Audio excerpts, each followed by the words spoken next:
Hello, what's up, everybody? Welcome, live from New York City. A brand new episode of Part of the Problem. Me and, of course, Robbie the Fire Bernstein in our old studio. It's been quite a while since we've done a podcast episode in this room. I didn't realize we still worked here. I didn't even realize it was ours to maybe do if we wanted to. I feel we've been in the studio a few times, but I feel like we've been in the other room. This was, of course, our home for many years. It's kind of a throwback to be here, where I recorded Pierce Morgan's show today in person. So I appreciate you guys coming into the city. I mean, it was all. Listen, man, I enjoyed doing that show. I think, but. Today was it was ridiculous. It was a lot of just me laughing at the absurdity of it. But anyway, I mean, it was a fun time, I guess. I'm glad I did it. Sarah Palin was on the panel with me. What? Oh, that's kind of cool. It was very bizarre. And then she ended up, I don't know. It was strange. She's a Russia expert. I don't know why she hasn't been around for the last 3 years. Yeah, well, talk about things she actually got right. When we could have used her. You know what I mean? We could have really gotten to the bottom of that whole thing. But Sarah Palin, but she's back now. Kind of, at least on Pierce Morgan. Anyway, how'd she look? She's older than she was last time I saw her, for sure. But you know, aren't we all? I'm sure I'm older than the last time she saw me. But I mean, she looked fine. She had a tattoo on her hand. I think she's out. I noticed at one point. I think she's out divorced, partying it up now. I think she's doing a whole new thing. Ah, interesting. I was like, oh, are you tatted up? Like, really, Sarah Palin? Anyway, This is it. We're a week out from the presidential election. But you know what's more exciting than that? What's that? It's that next week, Sunday, 8 p.m. for free on YouTube. You can watch my comedy special. That's the biggest news of the week. You don't even have to worry about the election at this point. That is very exciting news, dude. We're all ready for that. It's going to be great. I'm excited for a lot of people to see that. And hey, you'll either be really happy or disappointed next week. Right. And either way, you need comedy in your life. There you go. 8 p.m. And also at the Shell this weekend up in New Hampshire. You can go to my website for details. Back to you, Dave. Hell yeah. And of course, come see both of us on the road, comicdavesmith.com. We still got a few more fun gigs. Poughkeepsie and Philly. Poughkeepsie and Philadelphia. Yeah, it's going to be a lot of fun. It's going to be a crazy little stretch of time here for the country. Obviously, okay, we still have a week left, but what we could start talking about today, which I think is the topic everyone's kind of talking about. The October surprise is Trump's a Nazi? That's what it turns out. I would have thought they'd have a better surprise on that. Well, I will say, so far, viewing kind of, if you look at, say, the last 2 weeks of a presidential election, and we just got Trump's second to last week, and I mean this, however you feel about Donald Trump politically, in terms of his close of the campaign, it's been incredible. Now, he's politically speaking done an excellent job. He tends to do this. Donald Trump, look, his real expertise is in putting on a show.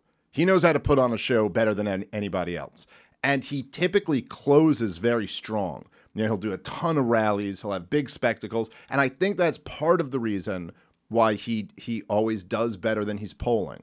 Like, he did better than he was polling in 2016 on election night, same thing in 2020. And because the polls are closer this year than they were either of those years, that is a very good sign for Donald Trump's chances of getting reelected. The two big things were obviously he did the Joe Rogan Experience, and then he had a big old Nazi rally at Madison Square Garden. And so while a legendary venue known for that, yeah, well, and nothing else. Yes, well, while Donald Trump, right, literally, it's while Donald Trump is putting on what looks like substantially better than 2016 or 2020 in terms of just the way he's closing out the campaign, where you look at it and you go like, whoa, this is a huge victory for Donald Trump. On the other side, it does seem like, I don't even know how to put, it seems like there was a meeting, like if there was a meeting with all the most powerful Democratic donors and the people in the corporate media, and they were like, all right, guys, it's crunch time. Here's our ace in the hole. We're going to call him a Nazi. Has anybody tried this yet? Has this made its rounds? People are going to be so shocked by the accusation that they're going to be like, and it's wild to watch. We're like, that's really it. This is it. This is what you guys are going to do right now. Your final pitch is just going to be like that he's a Nazi. The same thing you've been hysterically shrieking for 8 years. And in terms of like, they seem to be grasping at straws more than ever before to even justify the claim. Now's the time for the P-tape, Puff Daddy tapes of him banging Putin. You got to give me something. Well, you'd think you'd have something, but I don't know. I mean, we got a few days to go here. I think even at this point, by the way, if there were to be, they call it an October surprise and not a November surprise for a reason. Because if you were to... November nuke, maybe it'll be a new thing. Well, look, if you were to have some devastating thing that you were going to release on a candidate, the timing would be around last week or the week before. That's when you want to get it out. You would not want to put it out on November 2nd if the election is on November 5th, because you want to make sure that everyone's heard this, and not just heard it, but like it's been repeated over and over. Now, you could argue that we have a shorter attention span than ever. Maybe you slow that down. But if you had something, my thought is you would have released it by now. I could be wrong about maybe something big will get released, but it seems less and less likely as time goes on. And it seems more like, oh no, this really is what they've got, is he's doing a rally in Madison Square Garden, and so are they in the 30s. Nazi. It seemed like he put on a hell of a show. It felt like I was watching Victory. That's what it felt like. Look, it's a weird thing, right? If you go by the polls, which are not always exactly right, but again, there's a pretty strong case that it's very close, that either side could win. If you extrapolate a little bit out of the polls, like the fact of like where Trump was in 2016, where he was in 2020, where he is now, it looks more likely than not that Donald Trump will win, but that could not be the case. It's close enough that it's like, yeah, maybe 6 out of 10 times Donald Trump wins or something like that. Maybe even a little less. I will say, and this is not scientific at all, I'm just saying, and I think almost everybody knows this, if you just go by kind of the intangibles, you're like, what am I seeing? If I didn't have access to polls, if I didn't have that, and I just was going by like, what am I seeing on social media? What am I seeing at events? What am I seeing in the corporate media? What am I seeing at, like all the signs on the ground, all the people you talk to? It feels like Donald Trump is about to have a landslide victory. The amount of energy that is in Trump supporters right now, and the amount of energy that's been drained out of Democrats, it's hard. I don't think I've ever seen anything like this in a presidential election. No, I shouldn't say that. Obama in 2008 certainly had that. Obama in 2008 there was just this feeling like there is no enthusiasm on your side, and we have all the enthusiasm in the world on our side. That's how it feels right now. I'm not saying that's like a compelling scientific argument, but it is weird to feel that way and still see everything on paper saying, no, this is very close. We'll see. So Trump puts on, by the way, you know what? Let's just play, before we even get into it, let's play one of the clips I sent you was I can't remember which one it was, the media freaking out about the Trump rally. Yeah, here, let's just to get a little sense of like, so we're not overplaying their reaction. Here, this is MSNBC. But that jamboree happening right now, you see it there on your screen, in that place is particularly chilling. Just as a heads up, you do in have your 1939, email address up more on than screen. 20,000 supporters of a different fascist leader, Adolf Hitler, packed the garden for a so-called pro-America rally. A rally where speakers voiced anti-Semitic rhetoric from a stage draped with Nazi if you could pause banners. it right there. I mean, the argument so far is that the Nazis also had a rally at Madison Square Garden. By the way, Donald Trump has been known to pay for things in cash. Do you know who else used cash? The American Nazi Party. Ooh. All of their members used cash. This seems to be the first thing. It's an event. They had an event at Madison Square Garden. So did Donald Trump. You want to learn about some other Nazis? Patrick Ewing. You ever heard about that guy? Constant events at Madison Square Garden. Disney on Ice. Disney on Ice. Bunch of Nazis. I mean, it's just like The they don't even like attempt to make an argument. It's just like, yeah, they're having a rally, a big rally at Madison Square Garden. Like politicians do rallies at arenas all the time. The idea of trying to spin selling out the Garden as some type of Nazi indication, and here let's keep playing. The press reported, this quote, is real. instantly, a dozen or more stormtroopers set upon him, knocking him down and beating him as he held his head in his arms. Most of his clothing was torn from his body. Later, he was booked for disorderly conduct. Now, against that backdrop of history, Donald Trump, the man who has threatened to use the military against opponents he calls enemies from within, who has threatened to use the troops to quell what he says are lawless cities, and to use those troops to carry out mass deportations of immigrants, is once again turning all right, so let's pause it here. So that's the connection. So a Jewish guy rushed the stage and got beat up and was later charged with rushing the stage, which, by the way, I mean, I understand it's a Nazi rally and like there's high emotions. You know, we were talking about the American Nazi Party rally in the 30s. I'm like, I get that. And I get if you even go like, if that's over your line of like, once you openly say you're a Nazi, I think you deserve to be like physically assaulted or something like that, which I think is a dangerous game to start playing. But like, first of all, just on the actual Nazi rally in the 30s, you either have an event or you don't. Like you either get a permit or rent out a venue and are able to have that event, or you don't, or you're not allowed to have it. But if we're going to say, hey, well, there's a free society, and so even though we disagree with your views, you're allowed to rent this out and have it or whatever, fine. You're not allowed to rush the stage. Like, once an event is a sanctioned legal event, somebody's not allowed to just rush in the middle. So even when they go like, and you know who ended up getting booked? The Jewish guy. He ended up getting, it's like, well, listen, dude, all I'm saying is at any concert, at any sporting event, at anything, if you rush the stage, you're probably going to get assaulted, and you're going to be the one who gets charged after it. Like, that's not, it doesn't matter. I can't, like, if I rush the stadium I rush a football field, and then I get beat up a bunch, and then I'm like, they're like, when the cops come, I go, no, I'd like to press charges against all of the people who were manhandling me down there. The cops are going to laugh in my face, take me to jail. So I'm just saying, as fucked up as that does sound, by the way, that's the story they're telling. And the connection here is, Rob, you see, well, a mob of people beat up this Jewish guy who rushed the stage in the 30s.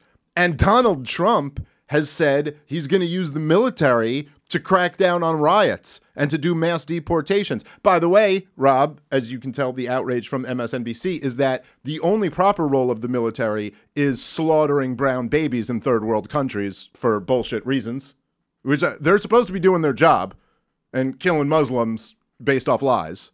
But instead, Donald Trump wants to have them do something here. Like, that's the connection. So really, it's just like the Nazis. You get it. Yeah. And I mean, and also, if you're one lone Jew, what are you doing rushing a stage? You need multiple people to at least have an impact. Probably not the best idea. And these are Nazis. They don't care for you. This is total ADD. But the greatest clothesline I ever saw in my life was I was once at a Yankee rain delay game. And every once in a while, people get bored, and they would slip and slide on the thing, and security would go get them. And there's one guy, and it would be fun. Like, you would just be sitting there rooting for the one guy. It was like a great cat and mouse game. And one guy took, and he started running, and he dodged like 3 security guards, and the guy just clotheslined him like WWF, just knocked the guy clean out. And it's rare to pull off a real clothesline. It was full scale. The guy was turning around, and a security guard turned right back. Oh, he didn't see it. It's boom. They say it's always the clothesline you don't see coming is the one that really gets you. Well, point just being, if you rush a stage, you might you're going to get manhandled. Yeah, those weren't even Nazis, and that guy got manhandled, or maybe they were not. We don't know for sure. Anyway, regardless of, however, look. All right, let's finish this thing, and then I'll make my point. But I think we pretty much got the gist of it. That was the end of it. Oh, that was it. Okay, so no matter however you feel, even if you agree with the message and you think this was a Nazi-style rally, which, look, I think is pretty goddamn ridiculous, but how does anyone, like, how do you look at this? I almost see this as them conceding the election. Like, you know that nobody who is going to be moved by the type of rhetoric of just like screaming Nazi incoherently with no argument attached to it. Those people are already in your camp.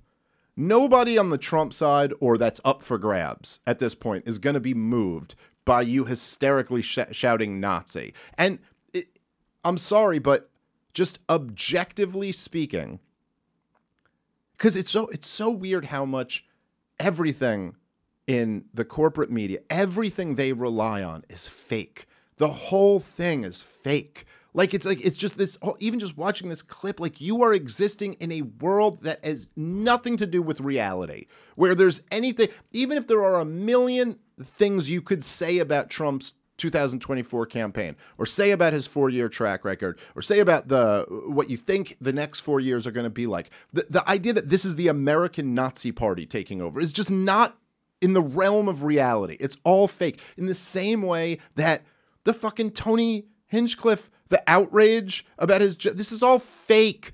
No vote has been flipped over Tony's jokes. There is not one Puerto Rican in the United States of America who was about to vote for Donald Trump, heard Tony Hinchcliffe's Puerto Rico joke, and went, "That's it." Took off his MAGA shirt, and there was like a Kamala Harris shirt underneath it. That has not happened. The whole thing is fake. People in the ocean make their decisions. No, they got things to worry about, like what garbage floats and what doesn't.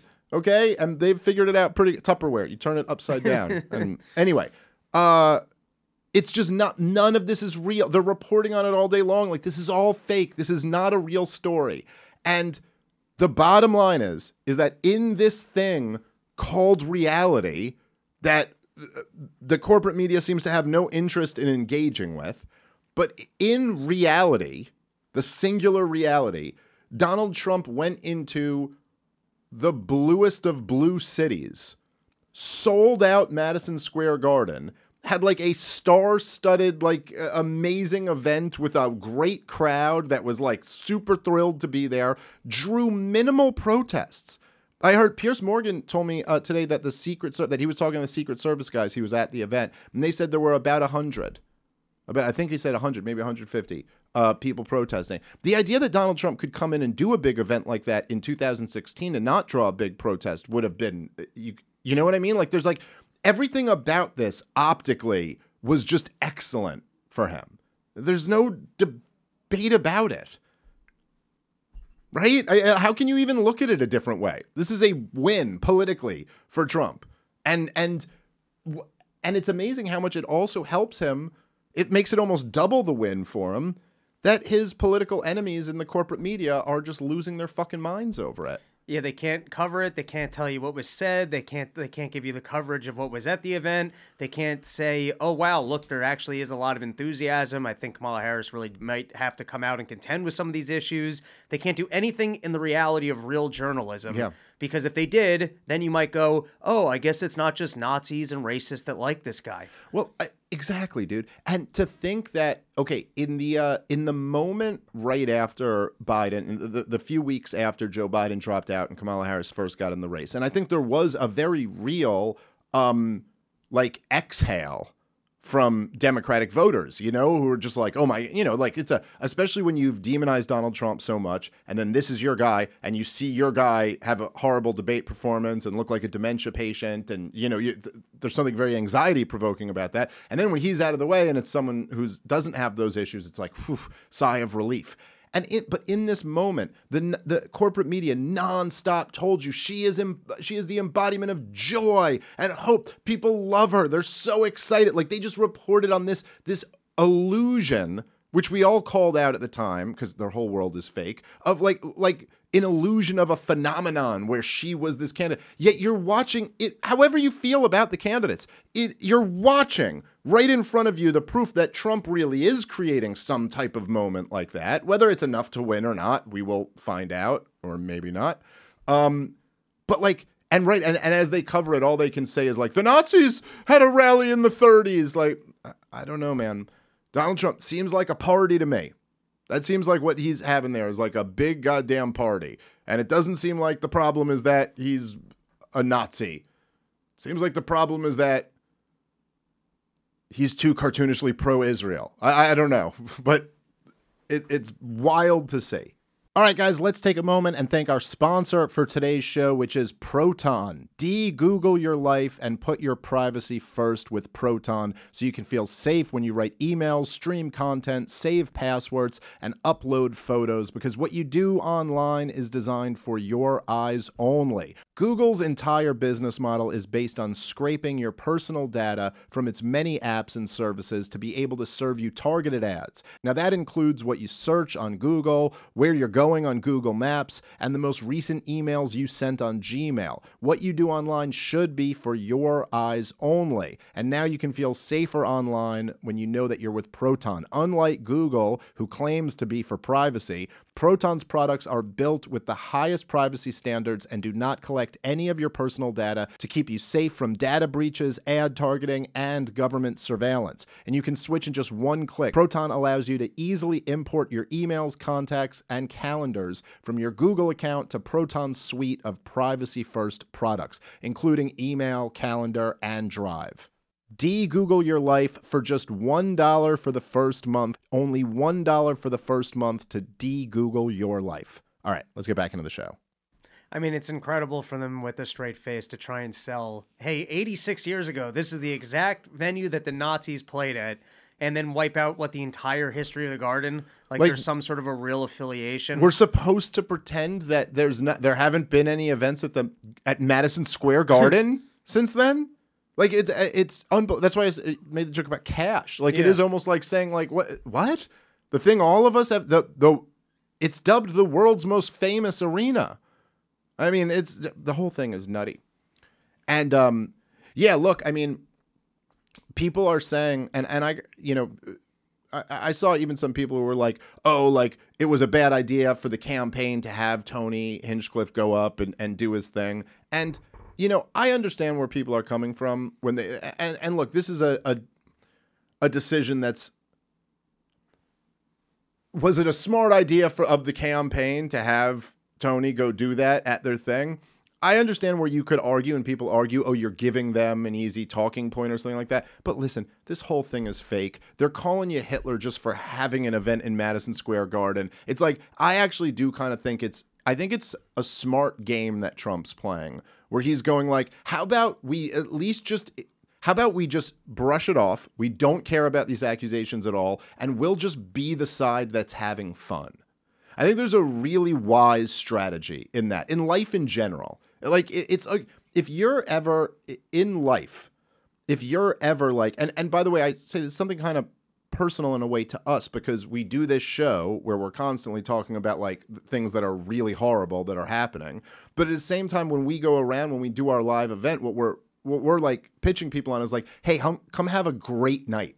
Come have a night of just laughing and enjoying yourself. Because like you just never, in life in general, if you're ever asking other people to come be angry with you, and that's your pitch, it's like, come over here and be angry with me, don't be surprised if that doesn't sell very well. Because most people do not want to say yes to an invitation to come just be angry. And as much as the corporate media is trying to spin this as a hate rally, like that's the idea, like that he's telling you to come here. You guys are the ones engaged in the hate rally. You're the ones saying, everybody come over here and be furious about the Nazi takeover of America all day long. Whereas what Trump is doing is saying, hey, you want to come to this awesome party? It's going to be the best. You're going to have the best night. This is going to be so entertaining. And like, it's amazing that they haven't figured this out yet in all these years. There's something funny about, we're the party of joy. Now quit having your fun. How dare you have fun? That's it. And what do you want? Beyonce coming up and not singing? Yeah, don't you? You bring the best roast guy in the world. He tells some of the best roast jokes. Yeah. All politically themed. Probably just written for that event. Some great bangers. And isn't it funny how they're picking out the Puerto Rican one, too? It's such a benign one. I would think they'd be more upset with some of the sexual content. Well, it's so funny, dude. Yeah. But it's like, it's almost like they went, it was like they were like, well, there's some Puerto Ricans in Pennsylvania and in Wisconsin, and so we got to let's go after that. But the shit, he gave it to Muslims and Jews and Puerto Rican. He did what Tony Hinchcliffe does. And we want gave it to everyone. And we want to get those Puerto Ricans back to Puerto Rico anyways. Yeah, listen. So let them know they're not welcome. It's not crazy. And also, we got to start moving the Overton window in the direction of you're not really one of us. I thought when he told that, it didn't even get, but right off the bat when he goes, like all my Latinos are allowed, can I get a clap? And they all applaud, and he goes, you see how many of them snuck in or whatever? I thought that was so great.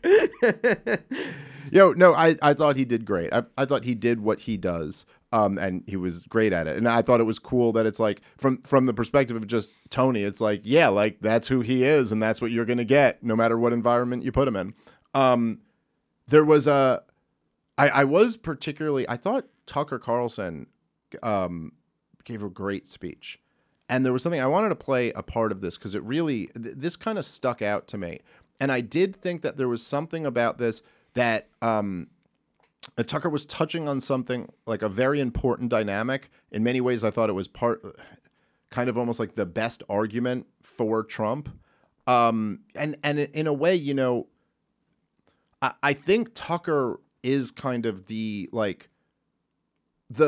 the thought leader intellectually of the MAGA movement right now.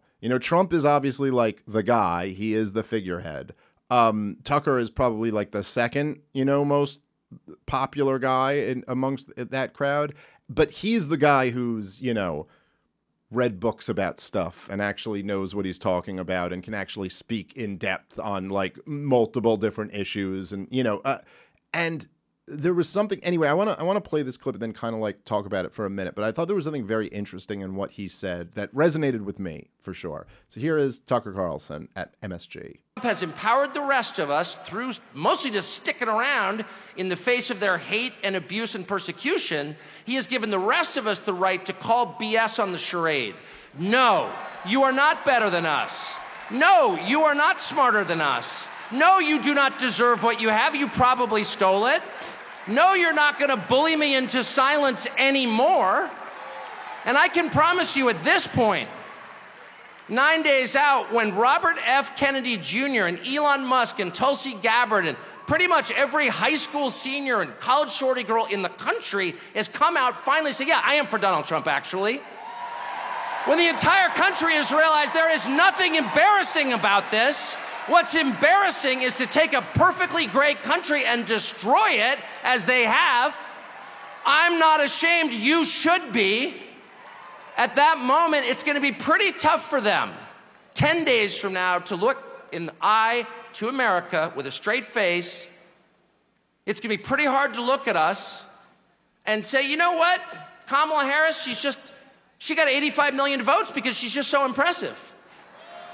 As the first Samoan, Malaysian, low IQ, former California prosecutor ever to be elected president, it was just a groundswell of popular support. And anyone who thinks otherwise is just a freak or a criminal. At this stage of the game, after 9 years of listening to their lies and finding every single one of them totally false, no, it's not safe and effective, and no, she's not impressive. It's very hard for me to believe the rest of us are going to say, you know what, Joe Scarborough, you're right. You're right. She won fair and square because she's just so impressive. I don't think so. And to me, that is liberation. It's the freedom to say what's obviously true as a free man and not a slave. Oh, okay. So I love that. And I do think that, first of all, there's a lot to break down there, but I do think there really is something. And I think it's something that oftentimes libertarians kind of miss out on. Like there are policy questions, and then there are things that are more like kind of deep cultural, bordering on spiritual questions. And like, I do think there's something that's happening in the air right now where it is, you do see like celebrities lining up behind Trump in a way that you didn't in his previous campaigns. You do see people who are now taking this opinion that and listen, I know there's a million libertarians out there. I know there's some libertarians who aren't happy with me over some of the things I've been saying about considering voting for Donald Trump. And I get a lot of them will just say things back to me that I've said a million times, like, Trump was terrible on this. How could you vote for the guy who supported this? And look, I'm not saying there's no point to that. There is a major point. There's like, he was terrible on all those issues. I do not have high hopes for a Donald Trump second term. I don't think Donald Trump's going to get in there and like hack up the warfare state or cut government spending. And I bet that even after all of this, he still appoints terrible people, and he's still, you know, but there's something, and it's just as important as tax policy or gun policy or the boom bust theory of like economic, you know, cycles, where it's like, look, the entire apparatus, the entire power structure, the political class, the corporate media, Hollywood, like the big tech companies that were fucking forced to do it by the government, and all of the big finance, all of the big money, they've all gone in behind in saying like supporting this guy is an unacceptable opinion.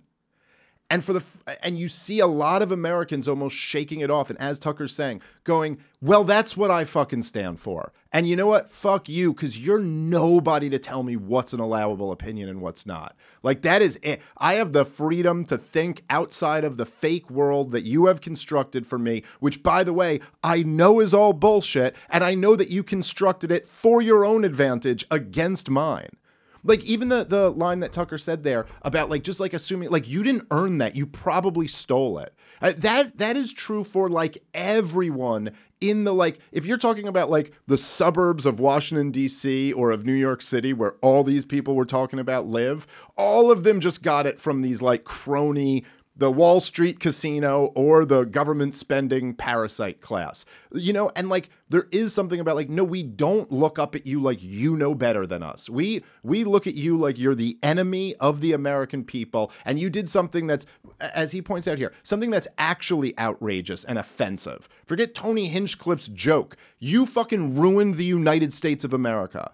You inherited, and he's talking to the entire like power structure in DC. You inherited the United States of America and presided over its bankruptcy, and not just fiscally, like culturally and spiritually and morally, like in every sense. You guys took the greatest goddamn country in the history of the world and made it the most war-hungry, fucking like evil country in the world.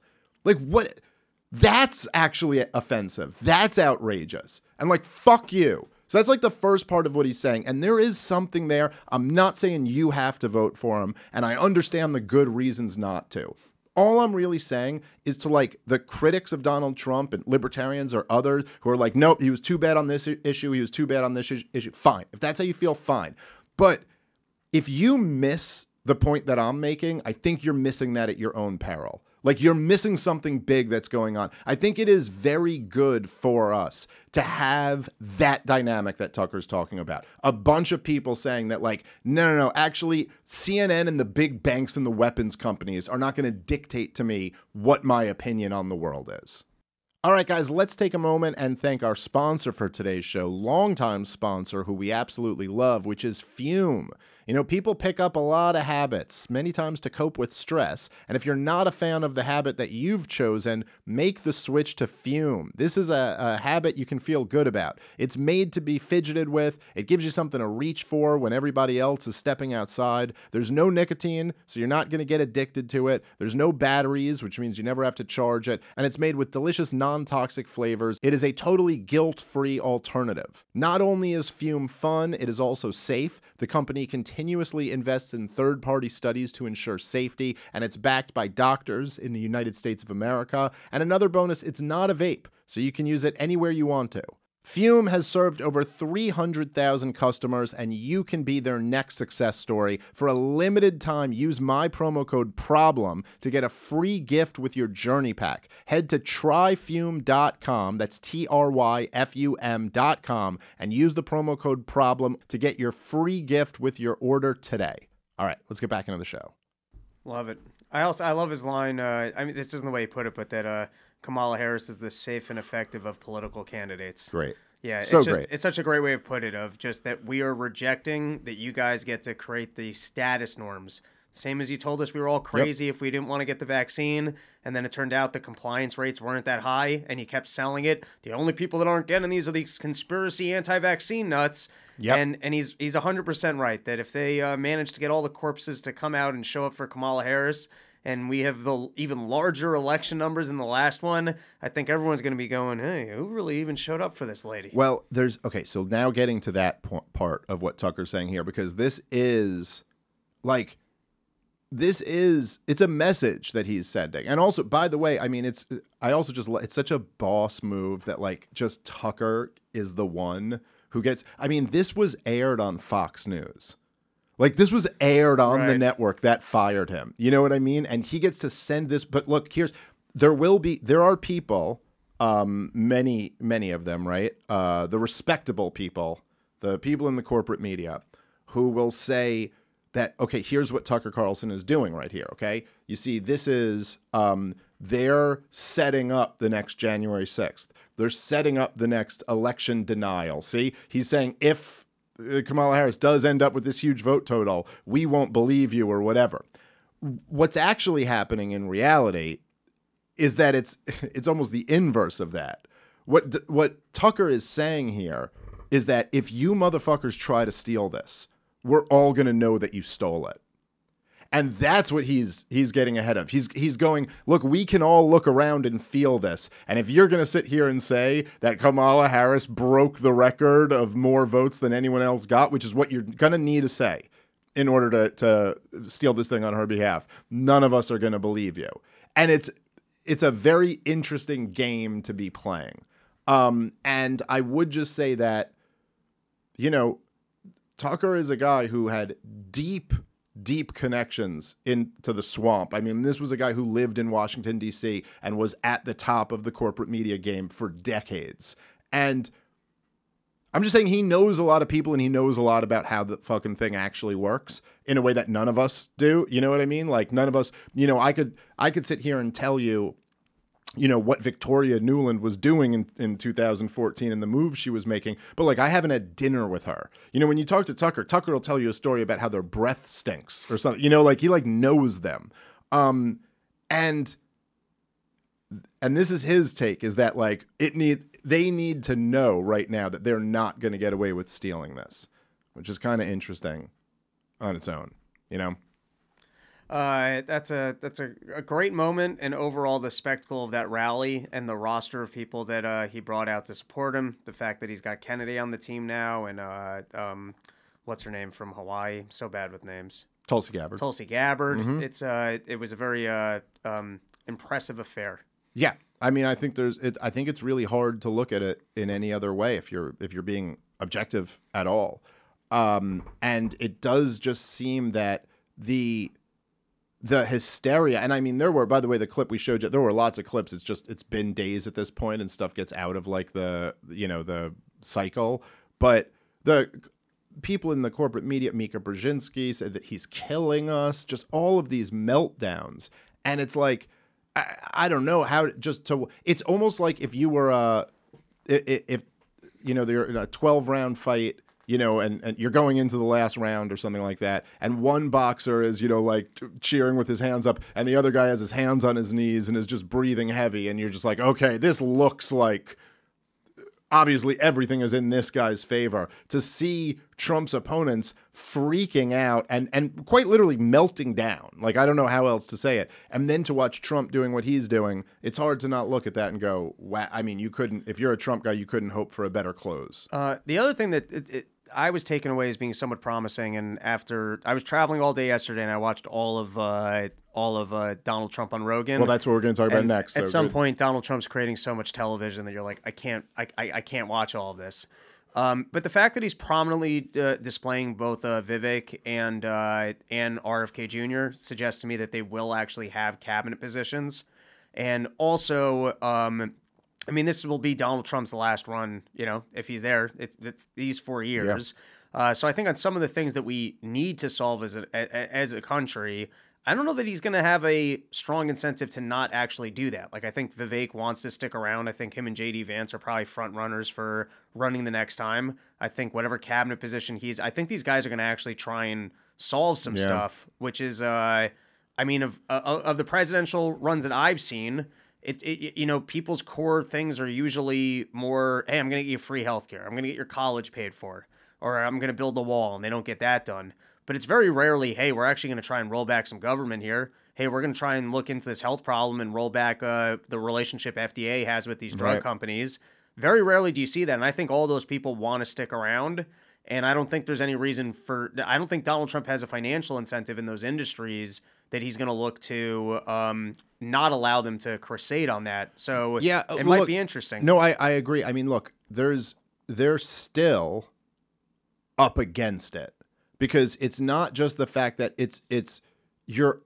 they're going to have to deal with, like, let's say you appoint Bobby Kennedy to some important position and like overseeing, some oversight position of like overseeing pharmaceutical companies or something like that. Okay, he's still going to have to deal with all of the fucking all the other people in the cabinet who may, be deeply in bed with some of these entrenched interests. He's going to have to deal with the Congress. He's going to have to deal with the amount of power that there is there, right? So it's still like a long shot. But with Donald Trump, for all the bad things you could say about him, and there are plenty, to have guys like Bobby Kennedy, like in his very close circle, to have Bobby Kennedy and Vivek Ramaswamy and Tucker Carlson and Tulsi Gabbard and these people, it does at least feel like there's a chance there. At least someone might be attempting to do the right thing. Whereas there's just nothing like that on the other side, and there hasn't really been. Now, again, that's still, I still am sure like Donald Trump might have a few more good appointments. I do agree with what you're saying. The fact that Vivek and Tulsi and RFK are so involved with him and are in so many events with him does seem to indicate that maybe he would actually keep them around.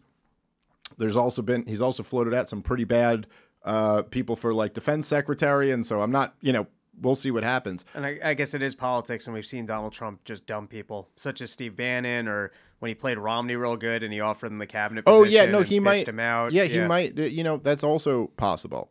But regardless, there's something there. At least there's something. So, unfortunately, that's what we've got to work with. Look, let's talk a bit about the Rogan podcast. I guess I just politically speaking, I thought it was a huge win for Trump. I mean, just enormous. He got done everything he was supposed to get done. He was himself. He wasn't being phony, and he didn't get busted or exposed in any moments like that. He was charming, and he seemed to win Joe Rogan over on the podcast. And they got into some interesting topics that aren't typically covered.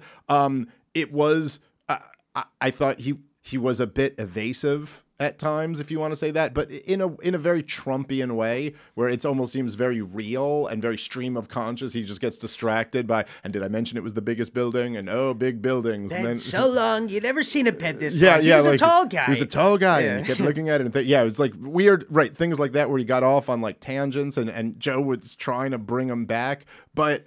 Just politically speaking, you don't go, yeah, dude. I mean, listen, if Kamala Harris went and pulled that off on the Joe Rogan Experience, you'd be like, well, she'd win the election. I mean, so it's like, politically speaking, it was a win for Trump. I don't really see any other way to look at it. I thought it was risky for Donald Trump to go there, particularly because he appears to me to be winning.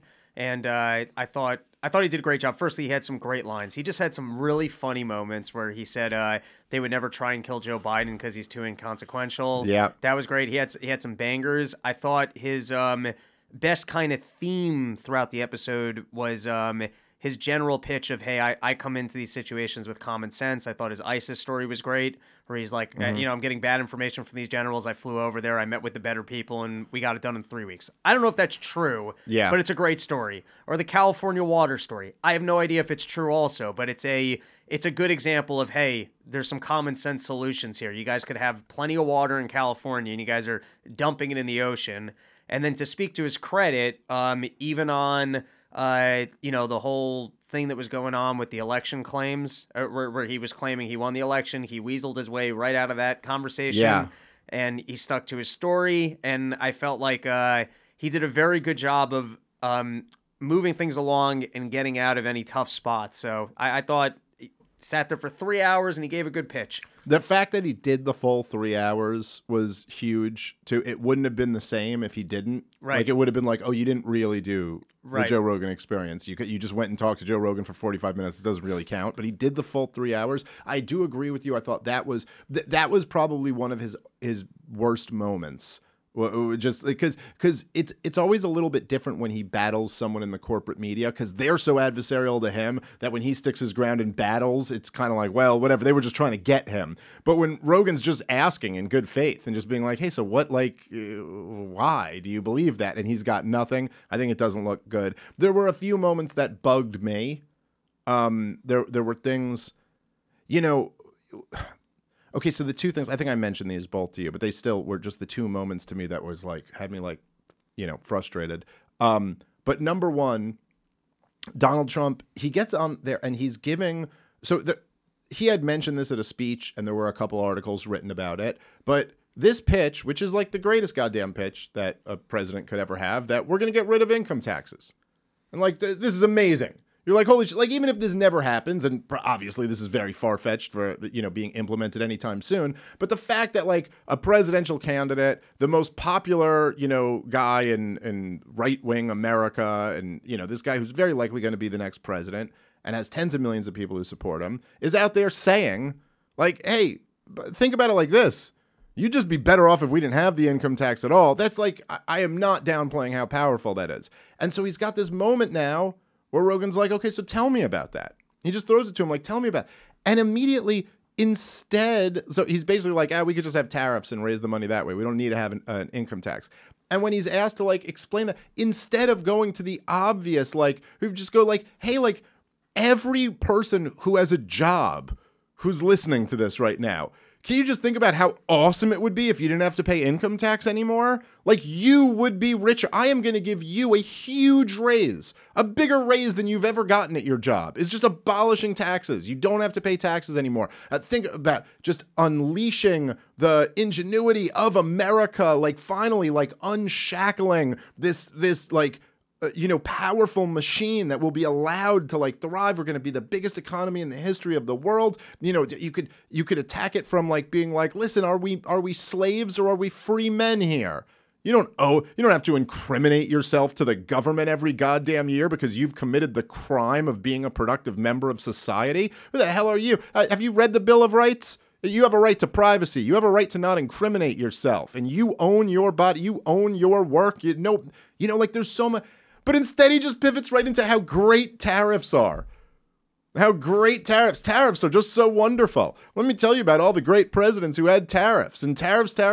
And it was almost like repealing the income tax became like a footnote in his plan to repeal the income tax. So I thought that was like awful and a huge missed opportunity for him. And then the other one was like when he was about to have what I thought was going to be the best moment of the whole podcast was when he started talking about his terrible appointments. And how he didn't really know anyone in D.C., but then he can't do that, so he has to immediately pivot to how it was actually really great to have John Bolton working for him. Oh yeah, you got this crazy, you know, war-loving guy right next to you, and then people want to deal with you. Except that's not how it happened.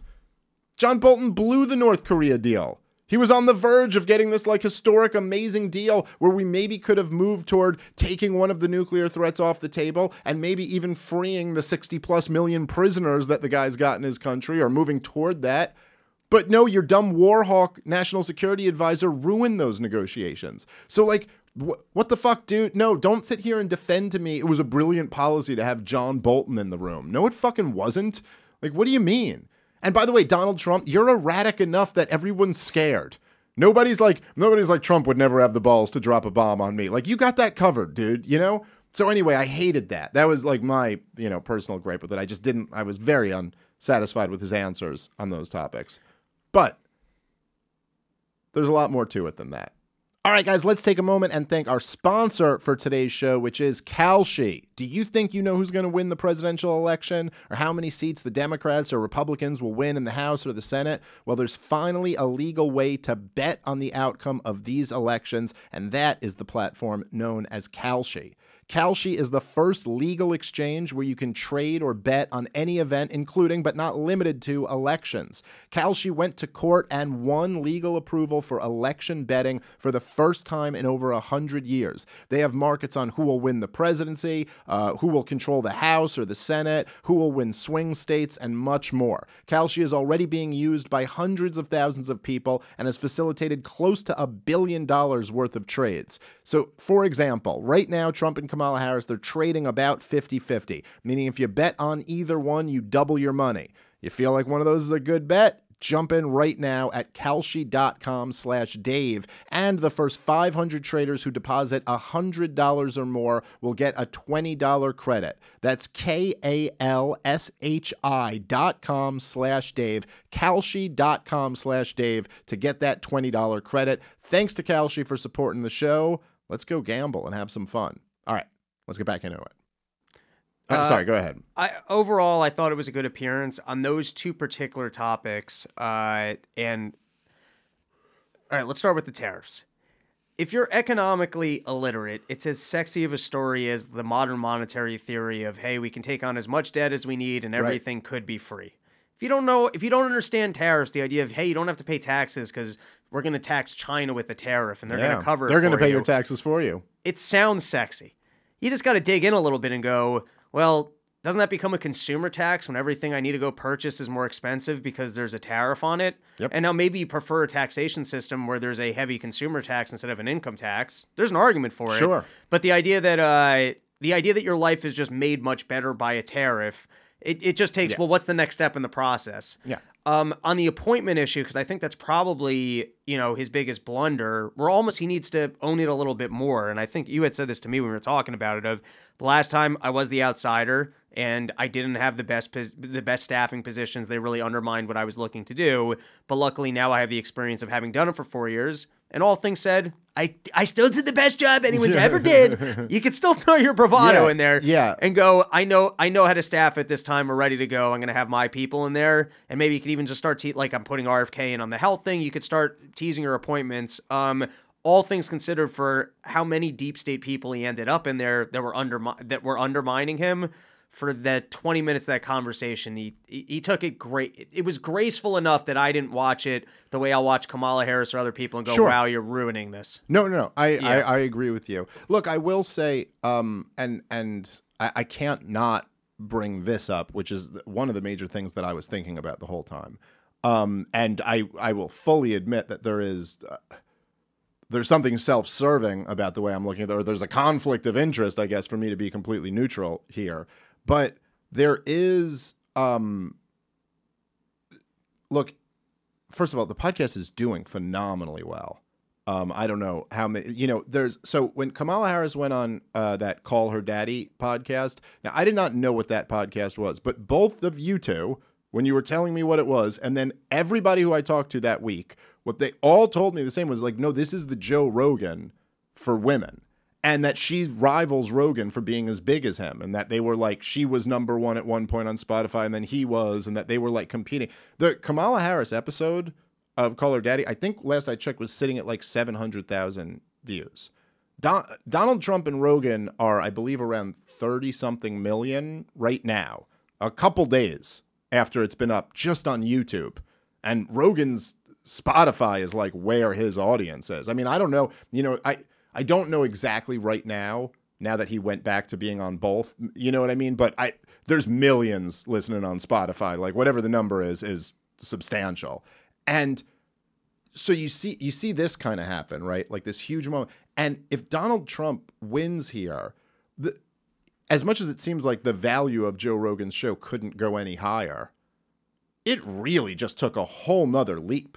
Like, this was the thing. Both candidates in the fourth quarter were like, I think we got to pull out the big gun. And the big gun is sitting down with Joe Rogan. And by the way, one of her people confirmed recently that they had agreed to do it and then pulled out. And he said it was like for scheduling conflicts or something like that. But the thing about it is you look at the numbers Donald Trump's doing and like, I'm sorry, man, when you're talking about doing a show that is, when it's all done, I mean, this thing's going to crack 100 million people listen to 3 hours of your thing. That is When you're running for president, if there's something with 100 million people listening to you for 3 hours, there is no scheduling conflict. There is no such thing, because you would move anything around to make that happen. So anyway, just my point is that this does, like, again, this is on kind of on the same theme where they're like, look, there are the tangible things like policies and appointments, and those really matter. But there's also kind of like these intangible things that matter a lot too.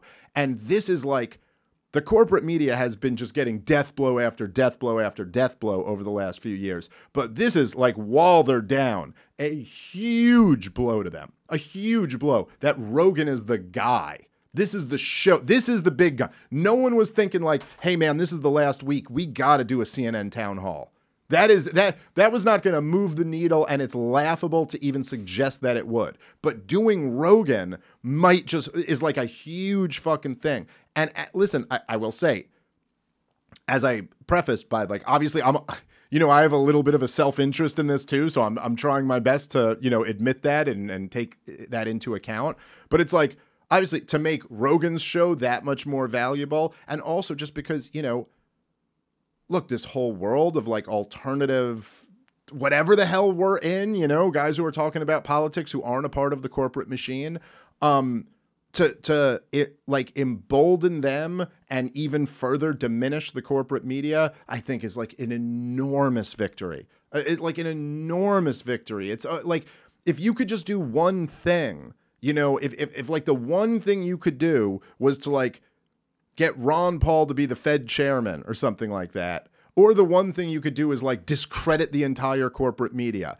It's not so obvious which one is the right thing to do. That's my own. If the corporate media had the monopoly on the control of information that they had in 1992, and you put Ron Paul as the head of the Fed chair,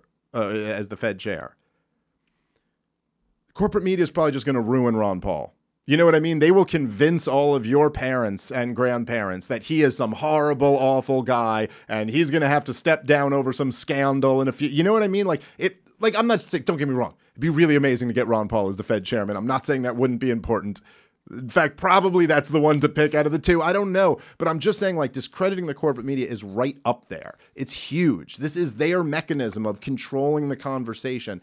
And, like, what a blow. What a blow to them that this is done completely outside of their control. The guy who they said ought to be canceled and the guy who they said ought to be locked up, impeached, never run again, all of this, they sit down without any of you and control the conversation. It's amazing. I think it's a game changer in that it feels like the wheel has just turned for alternative media. And where I think that this is the death blow is that their entire world revolves around access and kind of the credibility of, oh, we're the people with the access and we're doing the real work.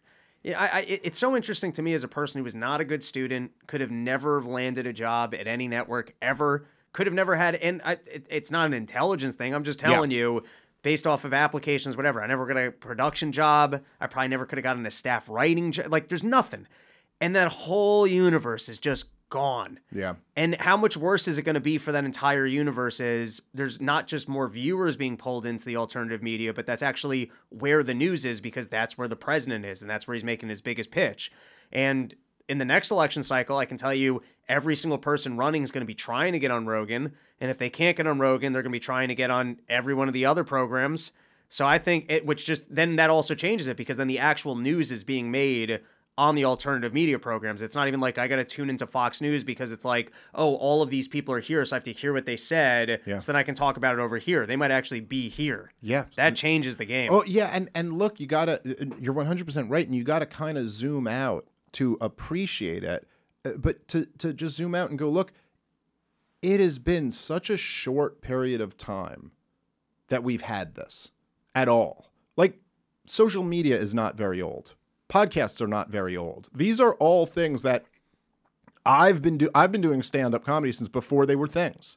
I mean, they existed, but like they were so fringe, and like most comedians didn't have social media when I first started stand-up comedy. It was kind of viewed as like a thing, like, I don't know, that's something college kids do. It's not like we're professional comedians. We don't do that. And then there were a few people who were like big on MySpace, and then like the younger guys would be like, you should get on MySpace because like that's how you connect with fans and stuff. But the idea that there were shows like this that were so much bigger than the corporate media, it existed to some degree in the 2020 election, to a much smaller degree in the 2016 election, barely existed in the 2012 election. Like these are all pretty new.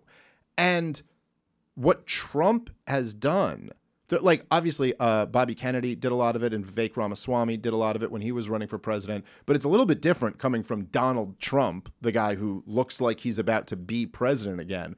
But he basically leveraged a podcast tour as his campaign. I mean, it's not like he did some of the traditional media too, but everyone kind of already knows what it looks like when he does CNN or does one of these debates. And this was how he showcased a completely different side of himself. He went into these long form conversations, at this point, many podcasts.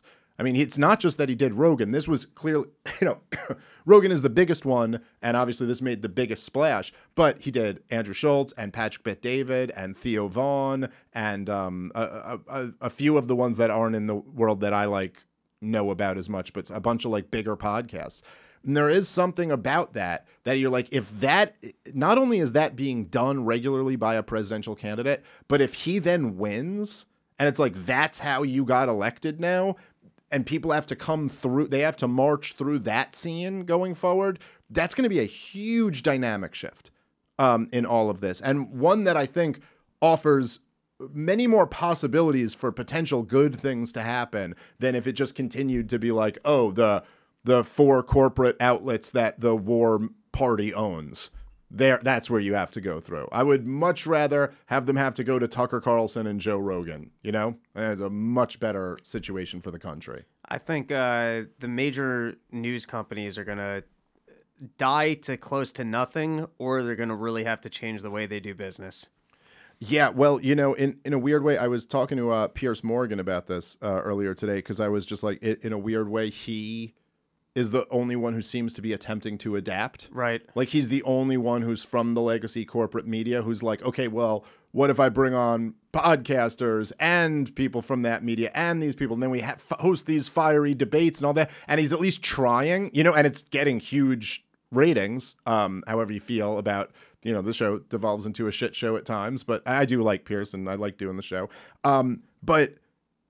But it is kind of to your point that you guys are either going to have to change your business model or do this. All right, guys, let's take a moment and thank our sponsor for today's show, which is ZBiotics. ZBiotics pre-alcohol probiotic drink is the world's first genetically engineered probiotic. It was invented by PhD scientists to tackle rough mornings after drinking. Okay, so here's how it works. When you drink, alcohol gets converted into a toxic byproduct in the gut. It's this byproduct, not dehydration, that's to blame for your rough next day.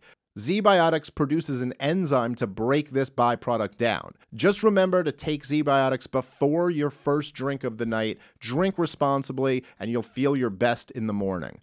For those of you drinkers out there who are having some rough next days, go check this out right now. Go to zbiotics.com/POTP to learn more and get 15% off your first order when you use the promo code POTP at checkout. So that's zbiotics.com/POTP, promo code POTP for 15% off your order. ZBiotics is backed with a 100% money-back guarantee, so if you're unsatisfied for any reason, they'll refund your money, no questions asked. zbiotics.com/POTP, promo code POTP at checkout for 15% off. All right, let's get back into the show. And what makes me think that they can't change their business model is I don't even know if Comedy Central exists as a network anymore. I don't know what happens over there. I guess they do The Daily Show. South Park decided to take off the presidential season. I don't know how much new programming exists at Comedy Central, but amidst this changing climate, and maybe it's just because Netflix has more of the money now. It's not like they tried to go out and buy Tony or go out and buy, what I mean? They didn't readapt and go, oh, well, we got the money here, so let's bring this all back under our roof and try and, produce sketch shows with all of these top comics. Let's figure out how we can revamp and actually bring in all this talent which then costs money. When you don't develop the talent and you got to go out and buy it once it's developed, it's more expensive. But I haven't seen them make any effort, nor do I see them producing new things. I just see Comedy Central as something that's probably not going to exist in 10 years. Or if it does, it's just going to be the old archive for whatever the just TV generic commercial spots are, which have to play increasingly less and less as you have less and less people watching or paying attention to it. Well, one of the things that, we've talked about over the last few weeks, too, has been kind of the, as we talked about today, like the response of the corporate media to all of this. And even the stuff like when Obama was coming out and lecturing black men about how they're sexist. And we've seen a lot. Michelle Obama continued that trend in her speech the other day.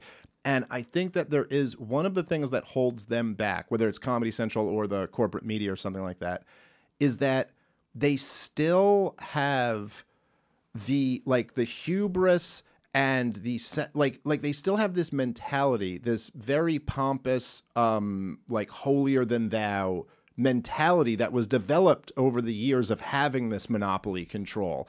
And as the control has gone, they have been unable to adjust to that. So like the people at CNN still look down their nose in disgust with anybody who doesn't, you know what I mean? Like do it the way they do it, even though they're failing. It's almost like, if you could imagine, like if someone was a bodybuilder, and they cheated to get where they were. They took a bunch of steroids. They had the whole system rigged for them. The judges were all in their pockets and were saying, but they were like and then like over time, because they had bought off the judges and whatever, the whole thing, they started to have a lot of atrophy. They got smaller and smaller and smaller. They weren't that big. They weren't even in the gym anymore. Now it was just like a fat guy. And everybody started leaving. Nobody started coming to their bodybuilding competitions anymore. They're all gone and they're over to a different one. But they still had the same attitude like when they were the successful bodybuilder and everyone was coming to their show, and they're still sitting there like, like flexing and posing. But you're just like a fat guy now with no one in the audience. But it's almost that mentality where they can't escape it to even adapt to the new market and figure out what we have to do. It's like it's all across. It's like the legacy media people have this enormous sense of superiority. I was briefly talking about it backstage with Mehdi Hassan earlier today, where we were kind of talking about, and he's from like the corporate media world, and he was still going like, he was like, yeah, well, the whole podcast scene has totally killed the media. Like, and I was saying that, and he was like, oh yeah, it's totally true. It's a shame because we need real journalism, and like, he's like, what Theo Vaughn and Joe Rogan did with Trump was not real journalism and blah, blah. And like, I kind of get what he's saying. I get that, like, they weren't just grilling him about like his like, well, your battle plans in Syria were this or not that, but it's not like you get anything like that out of the corporate media anyway. All they would do is ask him gotcha questions about January 6th for 20 minutes and then just spin everything and lie. And, it's like that we weren't getting it from them anyway. So fuck that. Burn that system down and let's try to build up something better. At least that's how I feel about it. And it's hard to not say like, I also do think that, again, libertarians can take this or leave this. And I know that,